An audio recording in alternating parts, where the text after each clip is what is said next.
Well, yeah, I know I didn't get back to you guys last night. Been busy, but it was worth it.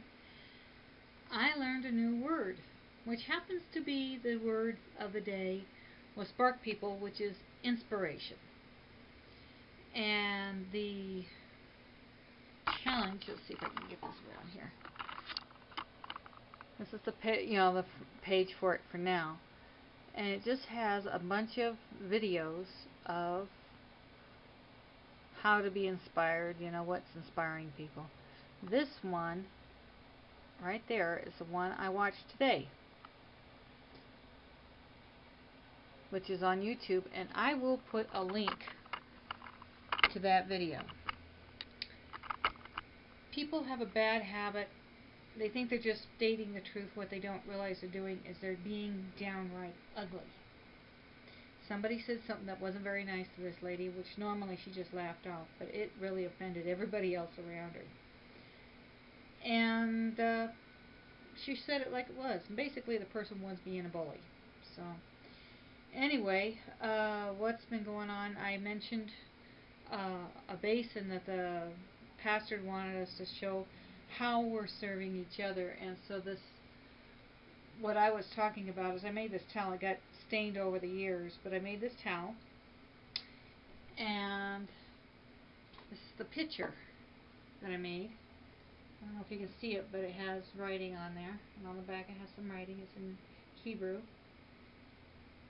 And this is the dish, and of course it has the word crossed here, and it's in Hebrew here. I can't pronounce this. It's Medakadish Kam, and it's Adonai. There was a big dispute about this dish. When I made it, I was told it was for a women's weekend, and we were going to have a lesson and stuff like that. And we all of us had a project that we were supposed to do. I was supposed to do a pitcher and a basin with a towel and a wedding veil.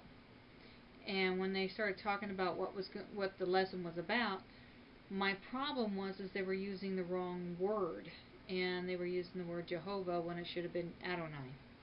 I am not Hebrew. I am Christian, but I do have an issue when you're going to teach a lesson and it has to do with a particular background. I researched that background and find out that I got my information correct. They did not, so I put the correct word on there, and it caused all kinds of problems. But that was my project, and let's just say it caused such frustration by the way I was treated over this silly thing that I couldn't even look at it. I wanted to destroy it, and I didn't want to do that. And my pastor this last week was talking about serving each other and what it represents and stuff like that. So I pulled it out again. I cleaned it up, and I think I might put it out to remind myself what the lesson was about this. It's about how to be a servant. So anyway, I can't remember the details of it.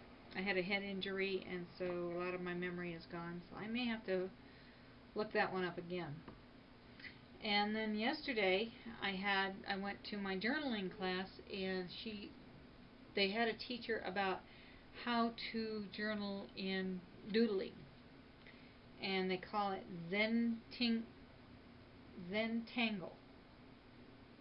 It's really pretty. It's got, I don't know if you can see it, but it's basically a bunch of little doodles. And this was my project that I did. It was my first time I ever did something like this. And I was kind of like, wow, that's cool.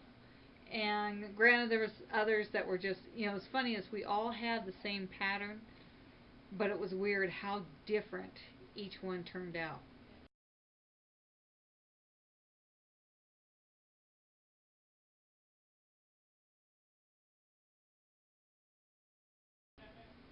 It was really cool.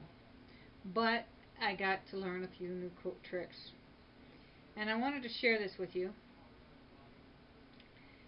You're trying to figure out how to get inspiration. I'm going to give you inspiration. It is a noun. It is something that makes someone want to do something, or that gives someone an idea what to do to create a force or influence that inspires someone. A person, place, experience, etc. What makes someone want to do or create something. A good idea.